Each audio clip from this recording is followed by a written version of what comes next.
My dears, welcome back to Xylem learning. Xylem ലേണിങ്ങിൻ്റെ പുതിയൊരു ക്ലാസ്സിലേക്ക് എല്ലാവർക്കും സ്വാഗതം. ശ്രുത ടീച്ചറാണ്.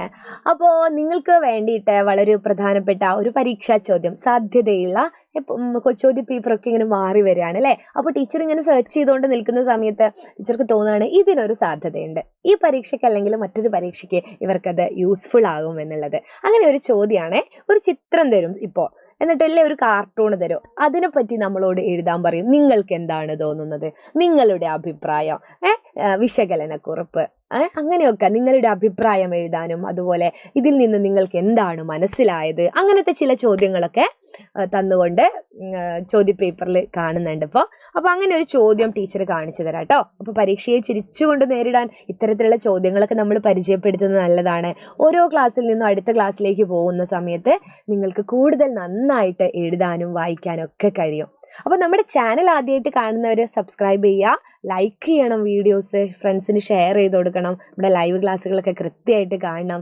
അതുപോലെ ഹയർ ക്ലാസ്സിലേക്ക് പോകേണ്ട ആളുകളൊക്കെ ഉണ്ടാകുന്ന സമയത്ത് ഇത് താഴെ കൂടെ ഒരു നമ്പറൊക്കെ പോകുന്നില്ലേ, അതിലേക്ക് വിളിച്ചിട്ട് ക്ലാസ്സിലേക്കുള്ള അഡ്മിഷനൊക്കെ എല്ലാവരും ഉറപ്പ് വരുത്തണം കേട്ടോ.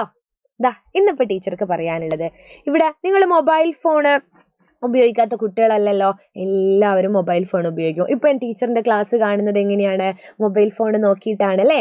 അപ്പോൾ മൊബൈൽ ഫോണിൻ്റെ ആവശ്യകത എന്ന് പറയുന്നത് ഇന്ന് നമുക്ക് മാറ്റി നിർത്താൻ പറ്റാത്ത ഒന്നാണ്. പക്ഷെ ഫുൾ ടൈം മൊബൈൽ ഫോൺ നോക്കിയിരിക്കുന്നവർ അമ്മമാരൊക്കെ എന്താ പറയുക, അയ്യോ ഈ കുട്ടീനോട് എനിക്കാവില്ല, സ്കൂൾ വിട്ട് വന്നാൽ തുടങ്ങും ഇതും കുത്തി കളിക്കുക എന്ന് പറയില്ലേ.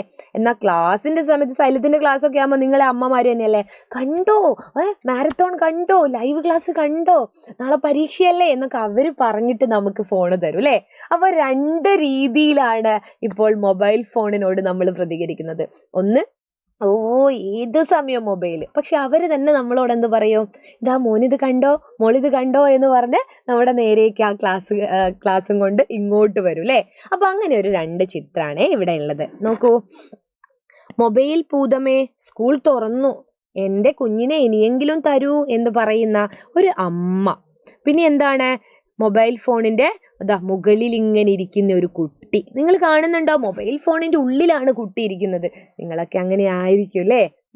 അപ്പോൾ മൊബൈലിൽ എന്താ പറയുന്നത്, പറ്റില്ല, വല്ല ഓണത്തിനോ സംക്രാന്തിക്കോ ഒന്ന് വന്ന് കണ്ടു പോയിക്കോ, തരുമൊന്നുമില്ല. മൊബൈൽ ഫോൺ പറയാണ് തരില്ല.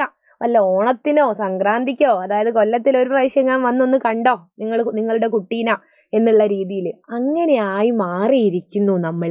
മൊബൈലില്ലാത്ത ഒന്നിനെപ്പറ്റി, ഒരു സമയത്തെപ്പറ്റി ചിന്തിക്കാൻ പറ്റുന്നില്ല. പക്ഷെ അത് ദോഷമല്ലേ അല്ലേ.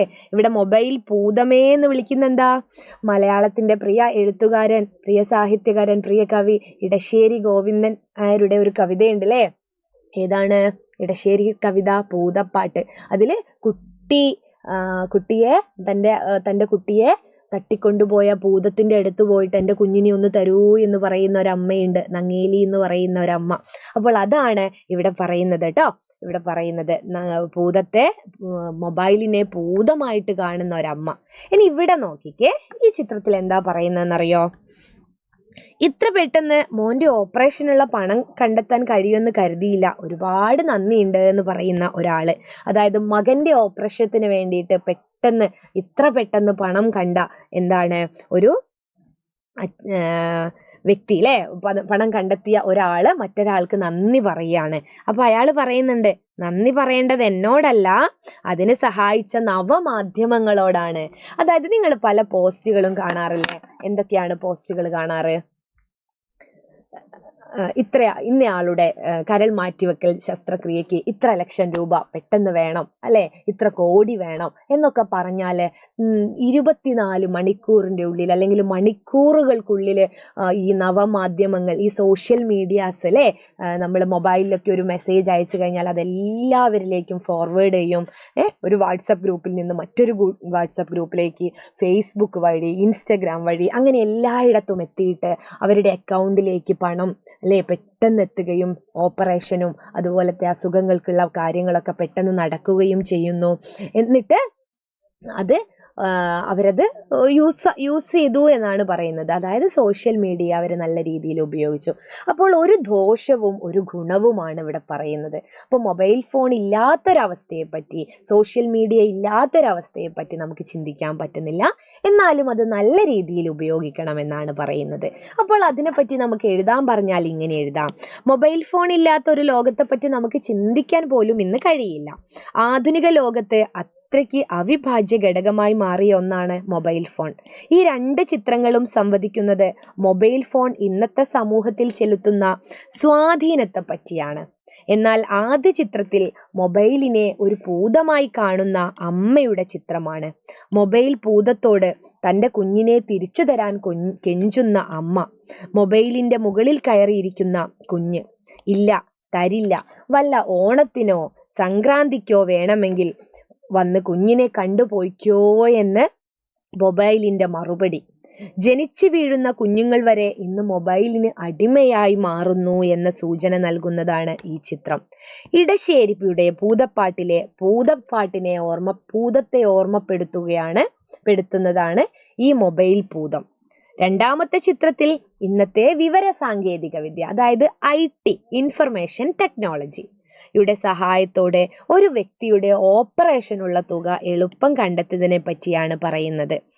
മൊബൈൽ ഫോൺ വഴി സോഷ്യൽ മീഡിയയിലൂടെ വളരെ പെട്ടെന്നാണ് ഇന്ന് ഓരോ കാര്യങ്ങളും ആളുകളിലേക്ക് എത്തുന്നത്. അതുവഴി പലർക്കും അതൊരു സഹായമാകുകയും ജീവൻ വരെ രക്ഷപ്പെടുകയും ചെയ്യുന്നുണ്ട്. വിവര സാങ്കേതിക വിദ്യ വേണ്ട വിധത്തിൽ ഉപയോഗിച്ചാൽ അത് സമൂഹ നന്മയ്ക്കാവുകയും എന്നാൽ അതിൻ്റെ ദുരുപയോഗം സമൂഹ തിന്മയ്ക്കാവുകയും ചെയ്യുന്നു എന്നതിൻ്റെ ഓർമ്മപ്പെടുത്തലാണ് ഈ ചിത്രങ്ങൾ. ടീച്ചർ ആദ്യം കാര്യങ്ങൾ വിശദീകരിച്ച് പറഞ്ഞതുകൊണ്ട് മക്കൾക്ക് മനസ്സിലായിട്ടില്ലേ? അപ്പോൾ നിങ്ങളെല്ലാവരും നല്ല രീതിയിൽ പരീക്ഷ എഴുതുക. ഇത്രയേ ഉള്ളൂ. നല്ലതുമാണ്, ചീത്തയാണ്. പക്ഷേ വിവര സാങ്കേതിക വിദ്യയെ നമ്മൾ എങ്ങനെ ഉപയോഗിക്കണം? വിവേകത്തോടെ, വിവേക സാങ്കേതിക വിദ്യയുടെ സഹായത്തോടെ ഉപയോഗിക്കേണ്ടതായിട്ട് ഉണ്ട് കേട്ടോ. അപ്പോൾ എല്ലാവരും എന്ത് ചെയ്യുക? പരീക്ഷയൊക്കെ അടിപൊളിയായിട്ട് എഴുതുക. അടുത്ത ക്ലാസ്സിൽ കാണാം. അതുവരേക്കും ടാറ്റ, ബൈ, സീ യു.